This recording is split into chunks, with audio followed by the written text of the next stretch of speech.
fans, and welcome to my latest Pixar review.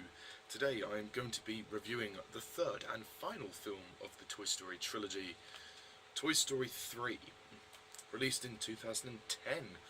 So yeah, 6 years ago. So, we had to wait a long time for this one. This movie was always pushed back. This film was released 11 years after the second film and 15 years after the first one. So it was a long time coming for Toy Story 3, and I don't know if Pixar wondered when it was ever going to happen. I think some people were like, when is Toy Story 3 happening? Both of the first two had been financially very successful and critically very successful. So the challenge, there was a lot of pressure for Toy Story 3 to, when it was to be released. But lo and behold, it was worth the wait, shall we say. Okay, so the basic plot of Toy Story 3 is that it's set about like 10 years after the previous one, which obviously in real time, and it works. Andy's going to college. He's trying to sort out all of his stuff. He's packing everything away, and he's not sure what to do about the old toys. The toys haven't been played with for years. They feel very neglected. But Andy's mum accidentally mistakes the toys for trash. Andy is going to put them in the attic, but she mistakes them for trash, and they get thrown out. And then Woody tries to convince them that Andy does still want them, and then they end up being donated to Sunnyside Daycare, where they meet Lotso, Lotso Hugging Bear, who was abandoned by his owner unintentionally, and he's runs Sunnyside, and the toys experience a pretty strenuous playtime, and then they are held there prisoners by Lotso and his gang of croonies. Woody manages to escape and ends up in Bonnie's house. The Bonnie is the little girl of the woman who runs the daycare, and then Woody goes back to save his friends, and they have to break out of Sunnyside and get back to Andy before he goes to college. And that's really the plot of Toy Story 3. So, Toy Story 3. Well, the first thing to say is, this is how you end a trilogy. Wow, Toy Story 3 is an absolute masterpiece. It is fantastic. We couldn't have asked for anything better. I mean, of course there was skepticism, there was a pressure there. I mean, they were always considerate to the first two, and the fans were always considerate as well. They were always like, well, if it's going to be as good as the first two, we'll give it a chance. And, because I watched the first two on VHS when I was young.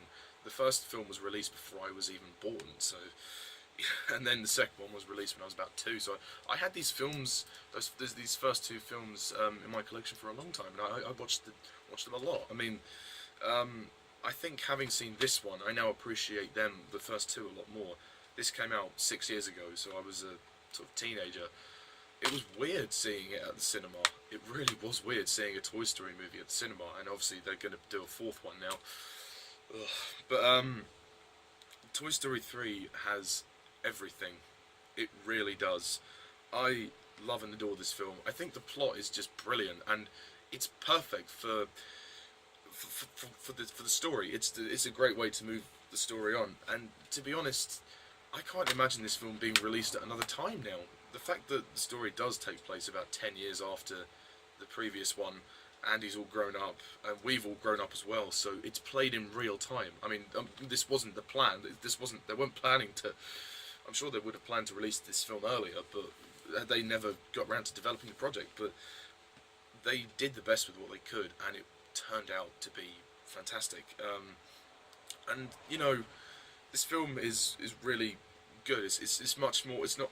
The second one was a bit lighter than the first. The first one was very charming and wonderful, but it did get a bit dark and disturbing towards the latter half.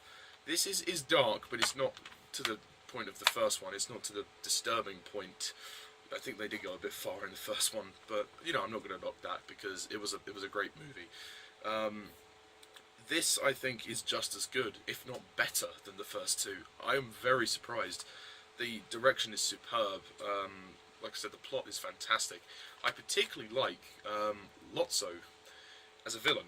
He's fantastic. His backstory just brings the whole thing together. I mean, his treatment, how he feels very personally about how he was treated by Daisy, his previous owner.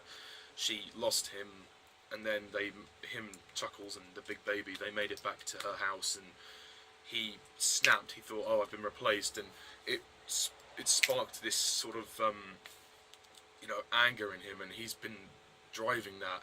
He's been hurt. He feels hurt by that, and he's used that, and he's taking it out on everybody else.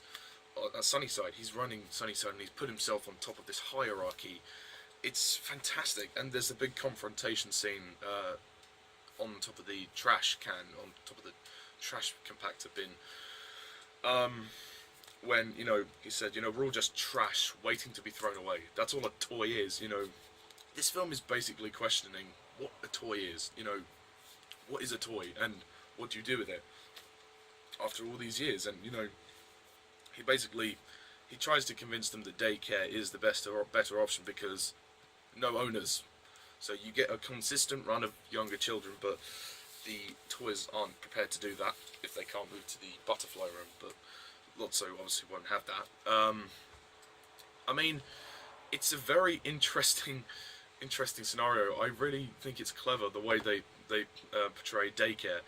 From a toy's perspective, it's like a nightmare. They portray that as a nightmare. Well, the caterpillar room anyway, when the toys are thrown around, chewed on, broken, beaten up. It's like hell for them. It's like hell, and I think that was a perfect way to do it because it creates a dynamic between them and Lotso, who's the villain. I think Lotso could potentially be the best villain of the series. I mean, shoot me if I'm wrong. I'm sorry, but it's my opinion. Because I love his backstory and the way it all comes to head, and he just doesn't care about anyone. He's a very selfish person, and all he cares about is what happened to him in the past. And he's a bastard. He's an absolute bastard. I mean, he appears as like this plush, huggable bear who smells of strawberries,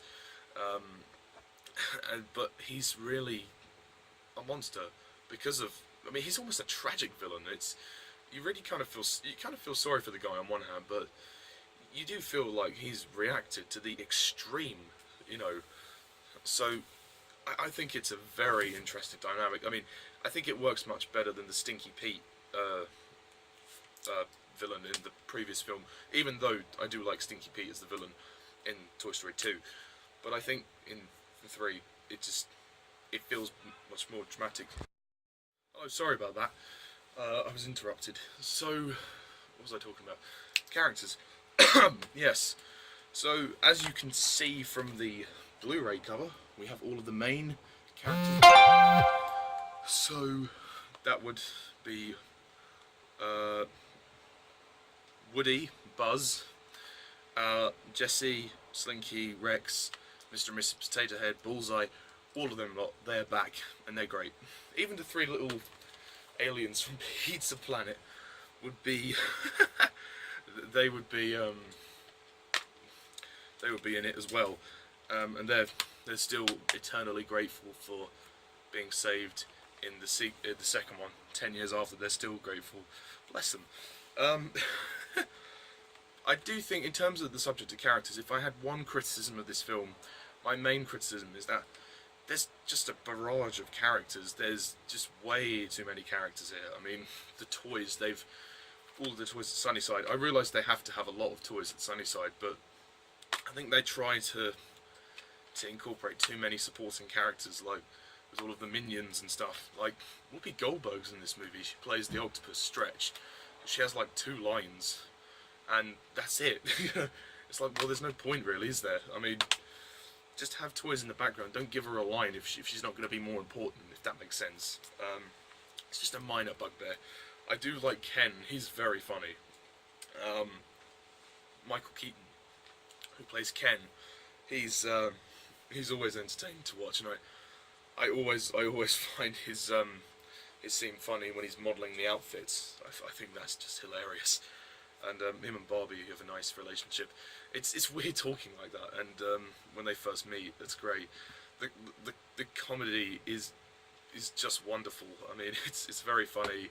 it's just as charming and funny as the first two, which were very funny as well.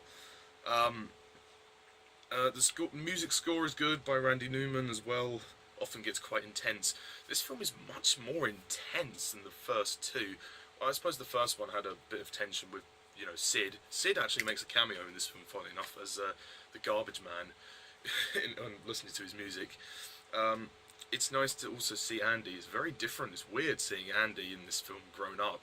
It's nothing like the first two. Also, we have a very interesting, imaginative opening sequence to the film, which is basically the scene from the first one re-envisioned as a, actual imaginative scene. It's what basically Andy imagined, and I like that. It's his imagination that's come to life. And then we sort of fade out of that into, we see the montage, the clips of him as a young boy, and then we fade into 10 years later. So it's kind of, that's the last sort of time you really see Andy's imagination come to life, and then slowly easing out into the real world. It's almost like the film is like playing you. It's like it's playing you, thinking, hang on, we're in a fantasy world, but then we're coming back. It's almost like bringing you into reality. It's like it's very well done, and I think the central message of this is the fact that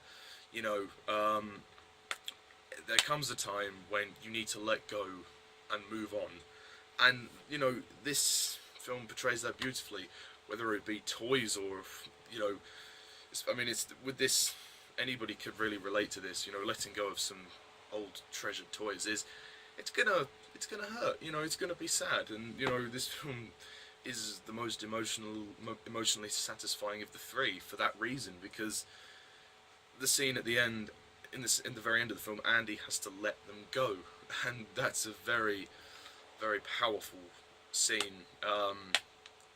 And when he hands over his toys over to Bonnie, it's a very sad moment. It feels really weird. I think because this film has been released years after the second, if it had been released like a few years after, it wouldn't have had the same impact. So they almost did the right thing by holding this off for years and years and years and releasing it over 10 years after the second one. And when he says, "Oh, they mean a lot to me," it gets to you. It really gets to you, because if you were a kid when the first two came out, if you were like Andy, you were a kid, you grew up with these films. Seeing this film now, almost like 11 years after, it's gonna hurt. It's gonna really hurt. I mean, and it's sad. This film it works dramatically. It really works. You feel the camaraderie between the gang here more than you ever did in the first two, because the first one deals more with I keep saying Wuz and Buddy, Woody and Buzz.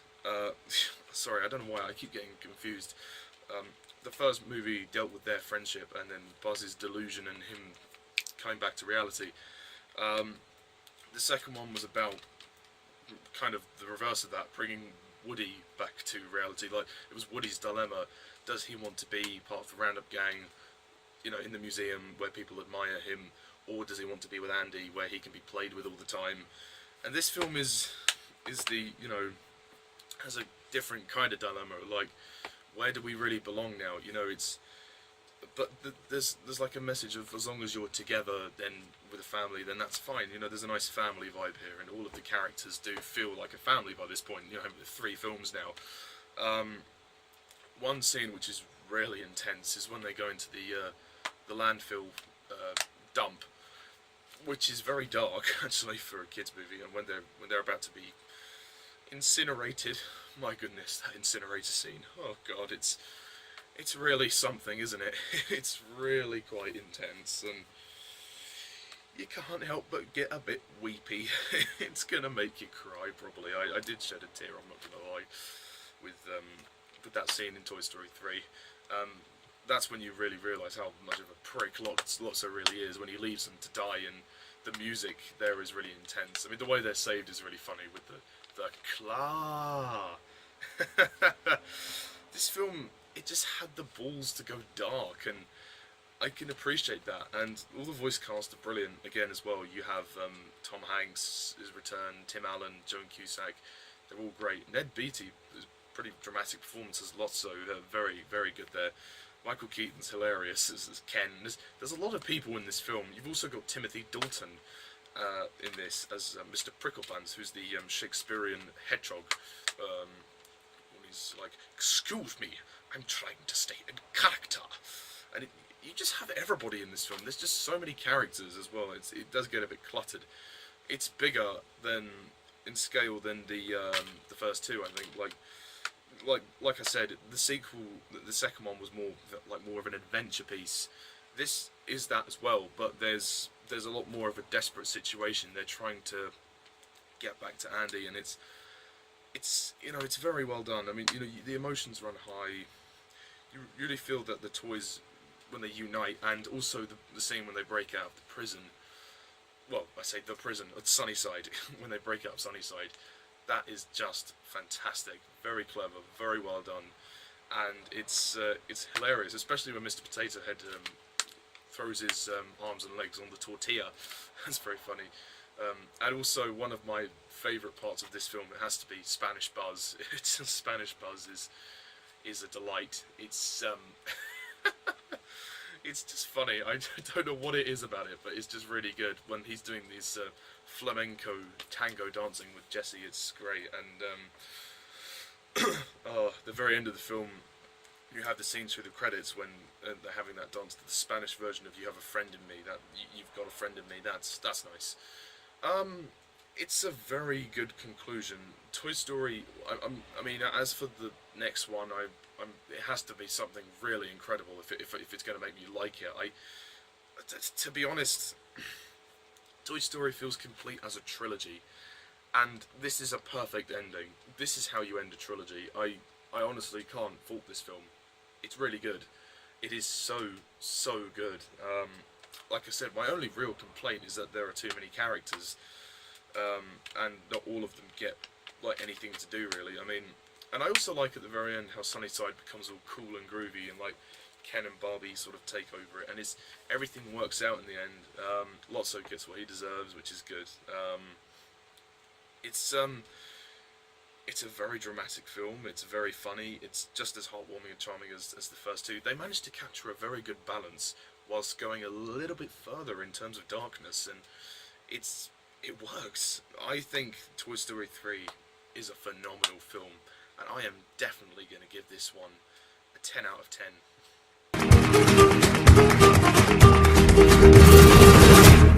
Hay un amigo en mí, hay un amigo en mí. Cuando salgan a volar, hay un amigo en mí. Sí, un amigo. I think it is quite possibly my favourite of the trilogy, for all of the reasons I've just said. Like I said, as for Toy Story 4, ideally I wouldn't really want it to happen, because I do feel that the story is well and truly done now. But I mean, I've heard some of the ideas they've got, and I'm a bit sceptical. But if they can surprise us like they did with this, if they can pull it out of the bag like they did with Toy Story 3, I will, of course. I mean, I'm going to watch it either way because it's Pixar. I'm not going to miss a Pixar movie. But it has to be something really incredible in order to blow me away. I mean, let's just say it's the start of a new chapter. This is the end of one chapter. Toy Story 4 will be the beginning of another chapter. And the Toy Story trilogy is wonderful. It's the best animated trilogy of all time. I mean, although now most animated series do run for longer, so hey ho. So that's really all I have to say about Toy Story 3. And of course the animation is great. Just to throw that in there. So that's all I have to say about Toy Story 3. Let me know what you think. Do you agree? Do you disagree? Put your comments down below. Let me know. And tune in next time for my final Pixar review. Yes, my final one. I've been waiting to review this one for a long time. I cannot wait to watch it again. I'm going to be reviewing Inside Out, which came out last year. So that's my final one. And then I'm going to be doing a Pixar movies ranking. Yes, I'm going to rank my, from worst to best, all the Pixar films, although most of them are very good, so this is going to be a tough list. So yeah, thank you guys for watching my review of Toy Story 3. Tune in next time for my review Inside Out. Until then, Pixar fans, I am Mr. TARDIS11. Thank you for watching, and of course, see ya.